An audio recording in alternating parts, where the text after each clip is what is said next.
मराठा आरक्षणाबाबत घुमवाघुमवी होत असल्याचा जरांगेंनी आरोप केलाय। महायुती आणि महाविकास आघाडीकडून घुमवाघुमवी होते। आमचा जीव आरक्षणात आणि नेत्यांचा जीव खुर्चीत असल्याचं देखील मनोज जरांगे पाटील म्हणाले। आरक्षण मिळवू न दिल्यास सत्ता मिळू देणार नाही, आरक्षण न मिळाल्यास पाडापाडी करणार असल्याचं सूचक वक्तव्य देखील मनोज जरांगे पाटील यांनी केलंय।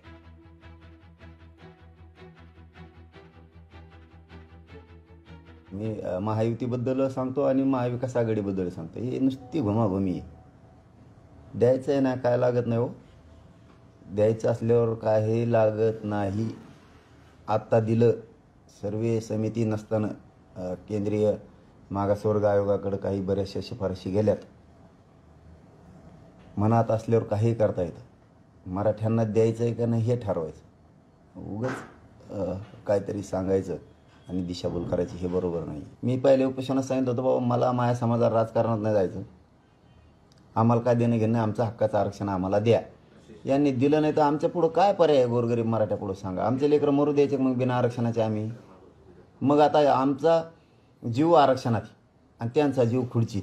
ज्याच्यात आमचा जीव आहे ते आम्हाला ते मिळून देत नाहीत। मग त्यांचा ज्याच्यात जीव आहे ते मग मराठे कसे मिळून देतील त्यांना? तुम्ही आम्हाला आरक्षण मिळून द्या तर आम्ही तुम्हाला सत्ता मिळून नाही देणार। आम्ही काय करावं? पर्याय काय आमच्या पुढं सांगा, कुणीही सांगा। ह्यो पर्याय तेव्हा आम्ही करतो। काय चूक आहे समाजाची किंवा माझी? तुम्ही देणार नसाल तर आम्हाला पाडापाडी करावंच लागणार आहे। जे प्रवेश करतात ते पक्ष डुबवतात। तुमचा आरक्षण विषय, तुम्ही आरक्षण विषयावरती चर्चा करा। तुमच्या आरक्षणाच्या पाठिंब्याला मी बरोबर आहे। आम्ही सातत्याने सांगतोय आमचं चुकलं काय, आरक्षणामध्ये फडणवीसांचं चुकलं काय, फडणवीसांनी चूक काय केली, आरक्षण दिलंही चूक होती का, कोर्टात टिकवलीही चूक होती का, याच्याकडे तुमच्याकडे उत्तर नाही। त्यामुळे नाद करू नका। तुम्ही तुमचं काम करा, आम्हाला आमचं काम करू द्या।